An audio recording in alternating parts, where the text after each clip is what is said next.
degrees from Northern Kentucky University and Villanova University, and he and his wife Stephanie live in Erlanger with their children. Please welcome Steve Miller.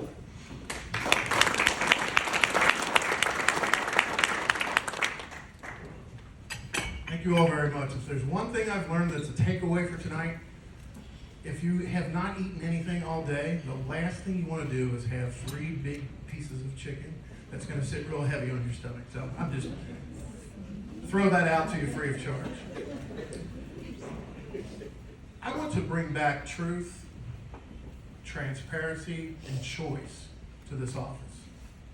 And what I mean by that is this. I will give you an example. If you went into a bank, and this new bank that was federally certified said, hey, we have a brand new way of doing transactions. We have shifted all of our responsibilities to this third-party vendor. You're going to love the service. You come in there, you say, okay, great, here's my $500. They give you a paper trail, a receipt, and they said, here's your receipt. Thank you very much. Great. This works fantastic. You come back the second week, and you say, okay, here's my $500 this week's. And they say, thank you, here's your $500 receipt. And then you say, excuse me, can you tell me my balance? And they tell you, no, you can't. And the reason they can't is they say it's proprietary information. How many of you would bank there? None of you. Then why do you do that when you vote? Because the truth of the matter is, we give all of our voting responsibilities to a third-party administrator, from start to finish. That's the truth. We have contracts in the state that lock us in, from the programmers from the very beginning till you count them at the end of the night. And I don't know what your opinion is on whether elections are stolen or not.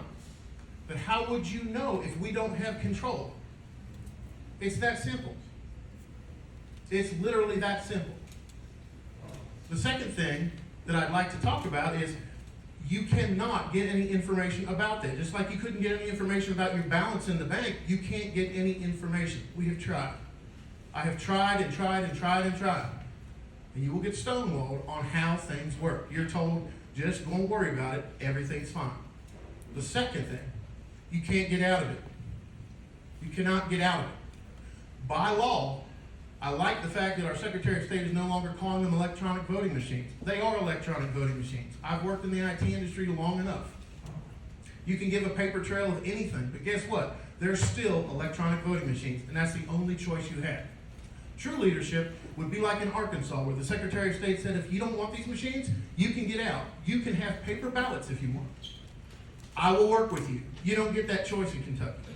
You don't get the choice in Kentucky to have your counties tell the Secretary of State, who's supposed to be a conservative, that he cannot have control over your county. If you don't want to do it, you should be able to opt out. Your county clerks should have the responsibility, not the Secretary of State. The Secretary of State should be serving your county clerks. That's how it's supposed to work. We should have smaller precincts, not larger ones. We shouldn't plan with a Democratic governor how we can get things that Allison Grimes wanted to get passed for years. How can we jam that in during the COVID crisis? These are things that you don't always hear about. And if you think it's easy to stand up here and say this in front of a room full of Republicans, you're wrong. But I do it because you need to hear it. Now, however you react to that, I can't do anything except to say, if you vote for me, you will get truth.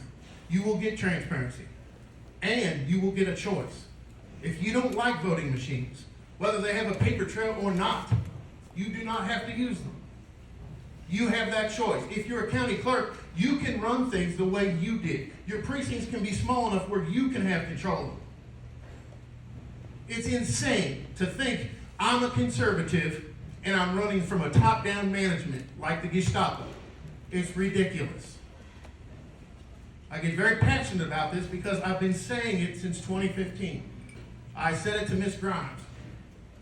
I was one of the first people ever in the country in 2015 on KET in our debate to tell her, you have 18 counties that have more people in them, or more registered voters than you do people.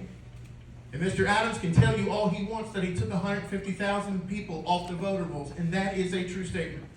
What he is not telling you is Allison Grimes took 175,000 and put them back in because the lawsuit that was filed to put them back in.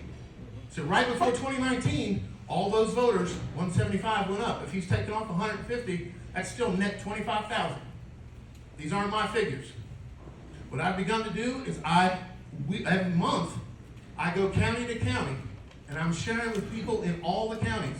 Here is your true voter registration. And right now, Kentucky has 103% registered voters.